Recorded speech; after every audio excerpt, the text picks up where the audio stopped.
used to think betrayal was loud, like a slammed door, a screaming match, a suitcase dragged down the stairs. I was wrong. Sometimes betrayal is quiet. Sometimes it's just a phone face down on a table, a smile that arrives half a second late, a long day that doesn't add up, a name you've never heard before, appearing on a screen like it's always belonged there. And sometimes it's a voicemail that was never meant for you. My name is Noah Carter, and for 7 years, I believed I had the kind of marriage people envy. I'm from Boston, born and raised, and I met my wife Ava at a friend's rooftop party when we were both 26. She was standing alone near the edge, holding a plastic cup like it was an anchor. Wind kept dragging strands of her hair across her mouth, and she kept laughing at the inconvenience like it was a private joke. That laugh got me. Ava had moved from London to the States on a work transfer. She spoke with that soft UK edge, not the dramatic movie kind, just enough that people leaned in when she talked. She was sharp, calm, and the most emotionally intelligent person in any room without ever trying to be. We built our life like you build something you want to last. Slowly, deliberately. We bought a small house outside the city with creaky stairs and a backyard that was mostly stubborn weeds. We painted the kitchen together. We rescued a dog, Milo, who had one bent ear and the energy of a toddler on espresso. We argued about stupid things, dishwasher loading, whether pineapple belonged on pizza, the correct way to fold fitted sheets, and made up quickly because we didn't like living in the tension. And then, 2 years ago, our son Eli was born. That should have been our golden chapter. But the truth is, Eli's birth cracked something open. Not in a dramatic way, in a quiet, relentless way. Ava became exhausted in a way I didn't understand, not just tired, hollowed out. Her eyes had this far-away look sometimes, like she was trying to remember who she used to be before her body became a schedule for someone else. I tried. I really did. But I was also working longer hours. I'd just been promoted, and the pressure felt like a constant weight on my ribs. I told myself I was doing it for our family, for stability, for the future. And meanwhile, Ava was alone in the present. If I'm honest, I thought love was enough to carry us through the hard season. I thought wrong again. It started with little changes. Ava began going to the gym at odd hours. Not after-work gym hours, more like 9:30 p.m. gym hours, when Eli was finally asleep and the house felt like it was holding its breath. She started wearing perfume again. That sounds harmless, almost sweet, but Ava had stopped wearing perfume after having Eli because she said it felt too much for days that were just spit up and grocery lists. Now she smelled like that perfume she wore on her honeymoon. Warm, expensive, familiar. She also started keeping her phone on her, always. Bathroom, phone. Laundry room, phone. Taking Milo outside, phone. And she'd tilt it away from me sometimes, like a reflex. I noticed. I pretended I didn't. Because confronting something you're not ready to lose feels like stepping onto ice you already know is thin. Then there were the work trips. Ava's company had offices in London, and she'd been asked to fly back for a series of meetings. The first time, I didn't think twice. London was home for her in a way Boston never could be, but the trips multiplied. And when she came back, she seemed lighter, like she'd been oxygenated. One night after her third trip in 2 months, I sat on the couch with Milo's hand on my knee and watched Ava unpack. She folded clothes with this faint smile, almost distracted. "Good trip?" I asked. She looked up too quickly. "Yeah, busy. Lots of meetings." "Anyone you haven't seen in a while?" She hesitated. Just a breath. "A few people." "Like who?" Her eyes flicked to my face, then away. "Just people from the office, you know." I nodded, like I believed her, but that hesitation lodged itself inside me like a splinter. 2 weeks later, I found the first clue. It wasn't a lipstick stain or a hotel receipt or any of the cliché things you picture. It was a charging cable. We have the same iPhone charger at home, white, plain, a dozen of them because Eli likes chewing them like licorice. But this cable was braided black, high-end, the kind you buy when you care about aesthetics. It was coiled neatly inside Ava's carry-on. I held it in my hand, staring at it like it might explain itself. When Ava walked in, she saw it instantly. Her face didn't change much, but her body did. A subtle stiffening, a microflinch. "Oh," she said casually, "that's not mine." "Then whose is it?" I asked. She shrugged. "Must have gotten mixed up at the office." "In London?" "Yeah, probably." I placed it back in the bag. "Okay." She gave me a quick smile. "You're adorable when you're suspicious." And she kissed me. I kissed her back. But in my head, a thought whispered, why would she call suspicion adorable if there was nothing to be suspicious about? The second clue arrived like a punch I didn't see coming. It was a Thursday. Eli had just turned 2, and we'd had a small family dinner. Ava's parents were visiting from London, and the house was filled with that warm chaos, laughter, dishes, Milo begging for scraps. After everyone went to bed, Ava fell asleep quickly, face turned toward the window. I was still awake, scrolling mindlessly, when her phone buzzed on the nightstand. Ava didn't move. I glanced at the screen. A message preview lit up. "Miss you already. You safe home? X." There was a name attached. James H. My heart didn't drop like in movies. It went cold, like someone poured iced water through my veins. James H. I didn't know a James H. I stared at the screen as if it might correct itself. Another buzz. Can't stop thinking about last night. My hands shook so badly I had to tuck them under the blanket. I didn't pick up the phone. I didn't open it. I just stared at the glowing words until the screen went dark. And in that darkness, I realized something terrifying. Part of me already knew. Part of me had been collecting breadcrumbs, quietly building a picture I didn't want to see. The next morning, I acted normal. I made coffee, packed Eli's daycare bag, kissed Ava goodbye before work. She smiled at me like nothing was wrong. And it was the calmness of her smile that shattered something in me. Because I understood then, whatever this was, it wasn't a mistake she was drowning in. It was something she was managing. That night, after Ava fell asleep, I did what I'm not proud of. I picked up her phone. Her passcode was Eli's birthday. I told myself that meant something, that she wasn't hiding. But the second the screen unlocked, I saw it. The little green icon of a messaging app I didn't recognize on her home screen. It wasn't iMessage. It wasn't WhatsApp. It was a private chat app. My throat tightened. I opened it. And there he was. James H. Their messages weren't just flirtatious. They weren't just thinking of you. They were intimate, familiar, habitual. Like two people who had been living inside each other's pockets for a long time. James wrote things like, "I replayed your laugh in my head all day. I swear I could still smell your hair. I hate pretending you don't exist when I'm back home." Back home. That word slapped me. I scrolled. Ava's replies weren't hesitant. They weren't guilty. They were soft, hungry, honest. "I feel like myself with you. I didn't mean for this to happen, but now I can't imagine it not happening. He's a good man.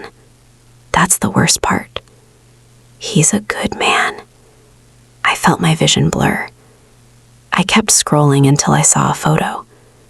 Ava in a hotel mirror, wearing a dress I'd never seen, hair curled, lipstick dark, eyes bright in a way they hadn't been with me for months. And in the background, barely visible, was a man's hand resting on her waist.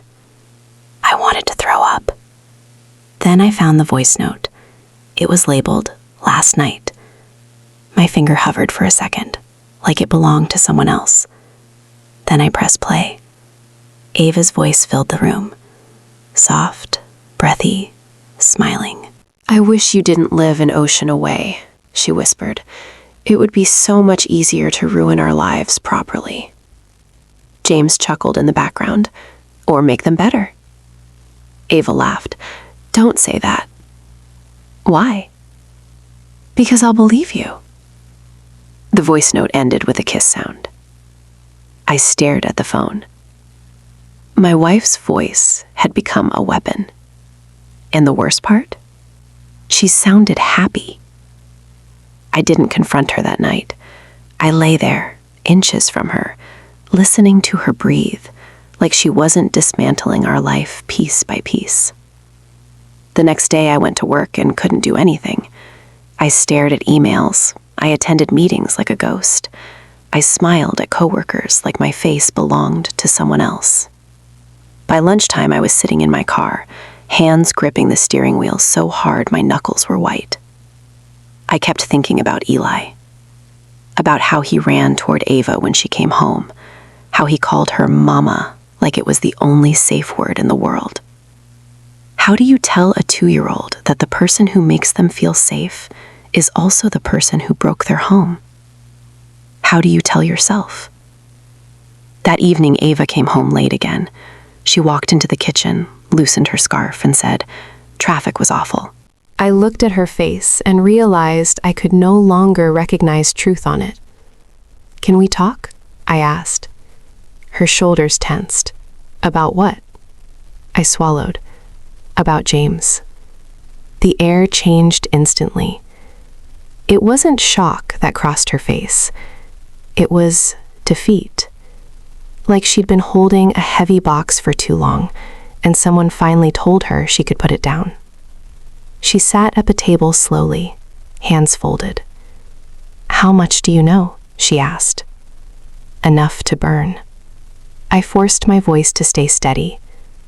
"Who is he?" Ava exhaled like she'd been underwater. "He's someone from London. We worked together years ago, before I moved. And now?" She looked down. "And now I've been seeing him." "How long?" My voice cracked. Her eyes glistened. 6 months. 6 months.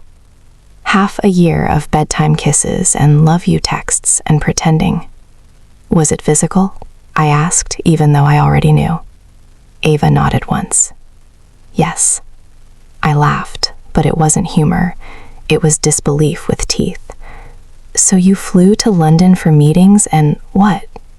For him?" She flinched. "Not at first. But then?" She whispered.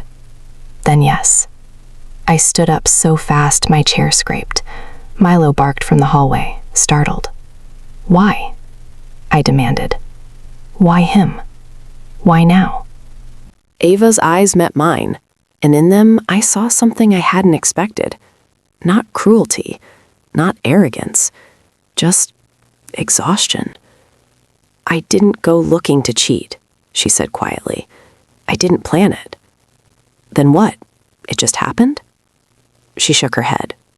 "It started with talking, and then feeling seen, feeling like I existed beyond being someone's wife and someone's mother."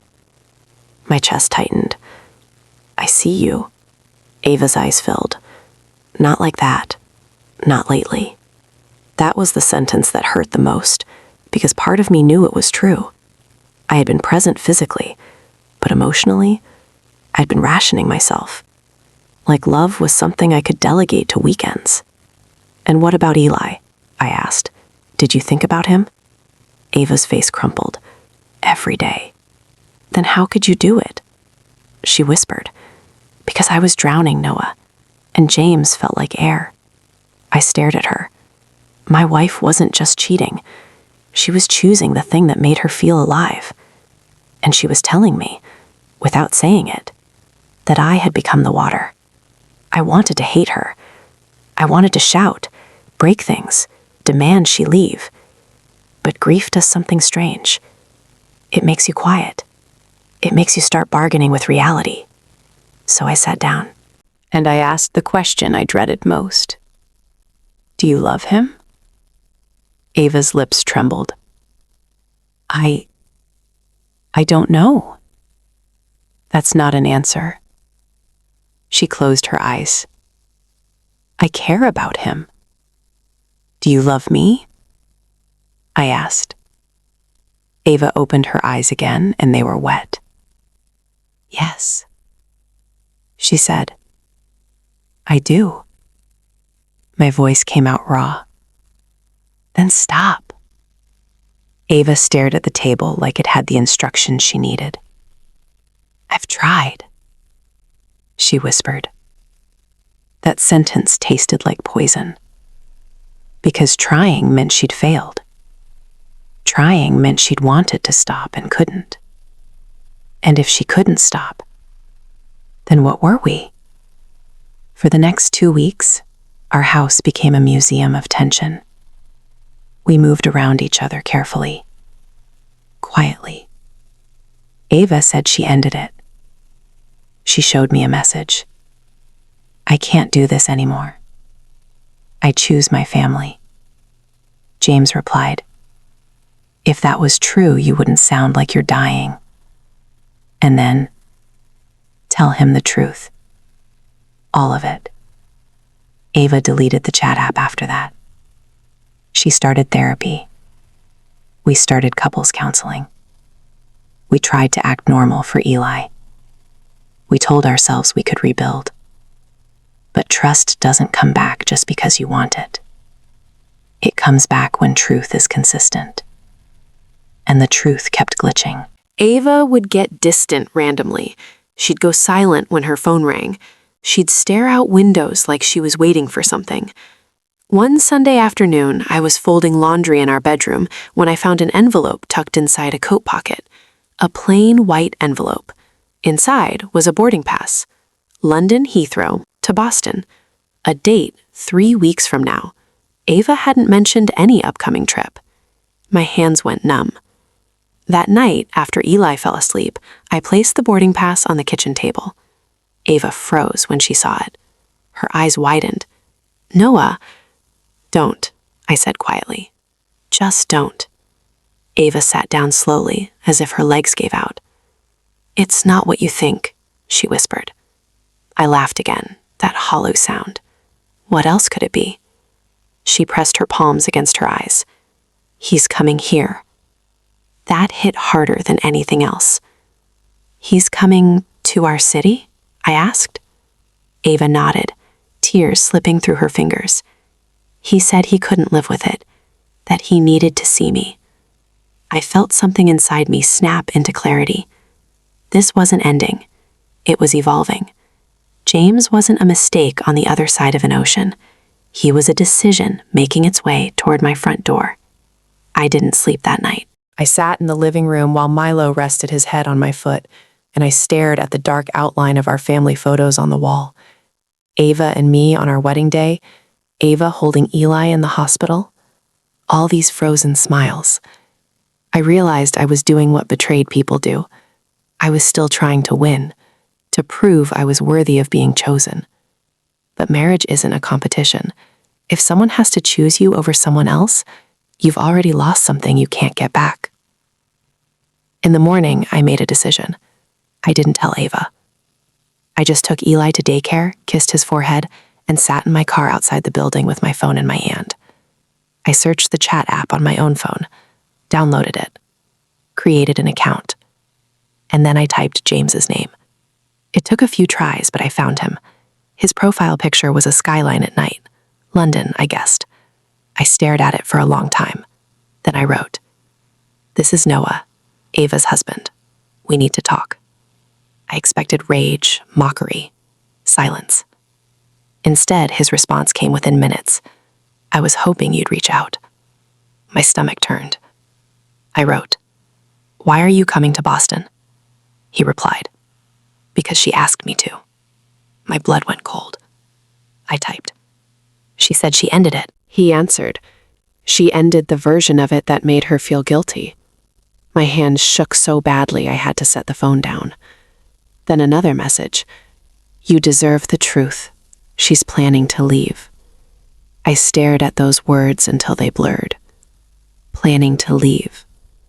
I drove home like I was in a dream. Ava was in the kitchen, making oatmeal like we were still normal.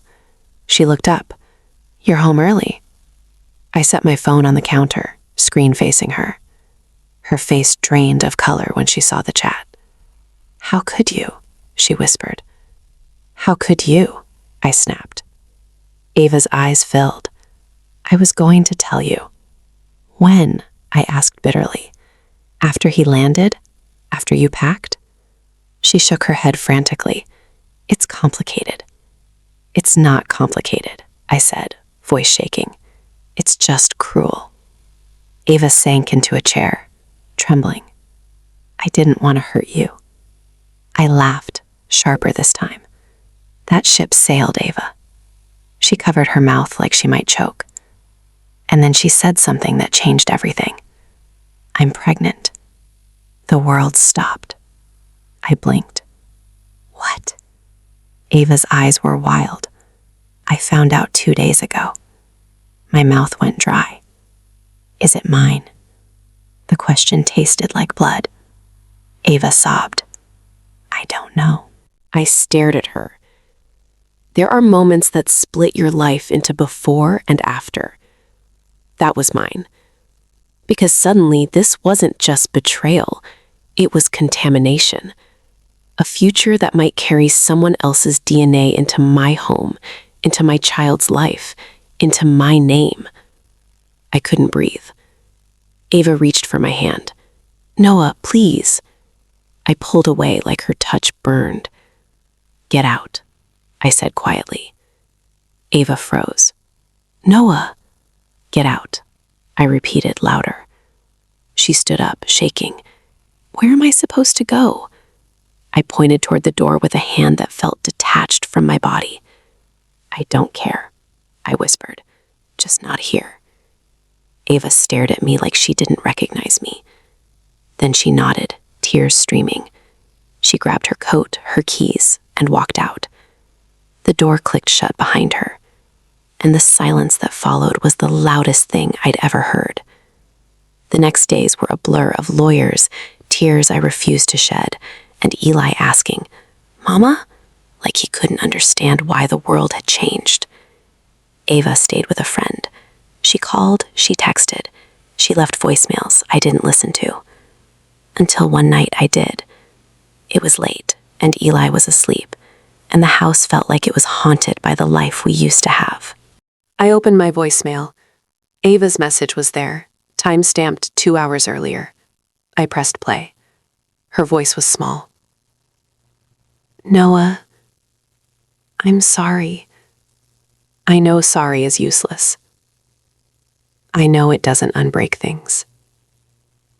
She swallowed hard. "I need you to know something. The baby, I did a test. It's yours." My lungs tightened. Ava continued, voice trembling. "And James? He's not coming.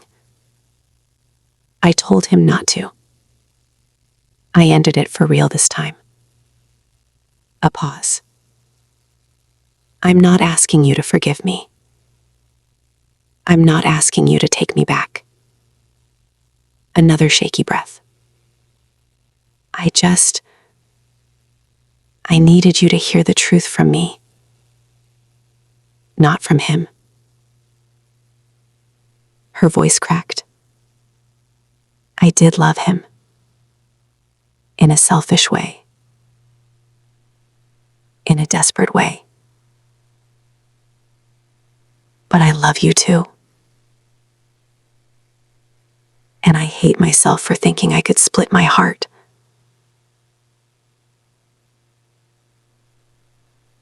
And not destroy everything." 3 months later, the divorce papers were signed. Ava and I agreed to co-parent peacefully. We went to therapy separately. We learned how to communicate like adults who'd once been lovers, now bound by a child and a shared history. Ava carried our second child, a daughter, and gave birth in the same hospital where Eli was born. I was there, not as a husband, but as the father. When I held my daughter for the first time, her tiny fingers curled around mine, and I felt something I didn't expect. Not happiness, not redemption, just responsibility, love in its most stubborn form. Ava looked at me from the hospital bed, exhausted, eyes swollen from crying and labor. "I'm sorry," she whispered again. This time, I nodded. Not because it fixed anything, but because I finally understood. An apology isn't a time machine. It doesn't rewind betrayal. It just acknowledges the damage. And sometimes, that's all you get. A year after the divorce, I saw James for the first time. Not in London, not in some dramatic confrontation. In Boston, outside a coffee shop. He was standing on the sidewalk, suitcase beside him, scanning the street like he was looking for someone. He looked normal. That shocked me more than anything. He wasn't a monster. He wasn't tall, dark, dangerous. He was just a man. Our eyes met. His face shifted into recognition. He hesitated, then walked toward me slowly, like he wasn't sure if I'd punch him. "Noah," he said quietly. I didn't respond at first. I studied him. This was the person who had stepped into my marriage and made himself at home. Finally, I asked, "Why are you here?" James swallowed. "Work, transfer, same company, different branch." My jaw tightened. Of course, the universe had a sense of humor. He glanced down, then back up. "Ava didn't tell you?" "No," I said. James's face tightened with something like guilt. "I'm not here for her." "Sure," I muttered. He shook his head. "I lost her. I lost everything the moment she chose the truth." I stared at him. He looked tired. He continued, voice low, "You're right to hate me. I deserve that." I took a step closer, my heart pounding.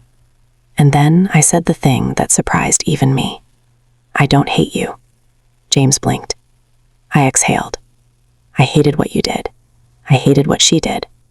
But hate keeps you tied to people who already hurt you." James's eyes flickered. I leaned in slightly, voice firm. "But if you come anywhere near my kids, or you try to rewrite history like you were some love story instead of a mistake, I will make your life very difficult." James nodded quickly. "Understood." Then he hesitated and said something that landed like a stone. "She didn't cheat because you weren't enough." I stared at him. He continued, voice quiet. "She cheated because she didn't feel like herself anymore. And I was convenient." Convenient. The word stung in a strange way. Because it reduced their love into something smaller. Something human. Something ugly. James picked up his suitcase, then paused. "I'm sorry," he said. And for the first time, I believed he meant it. Then he walked away. And that was it. No dramatic fight.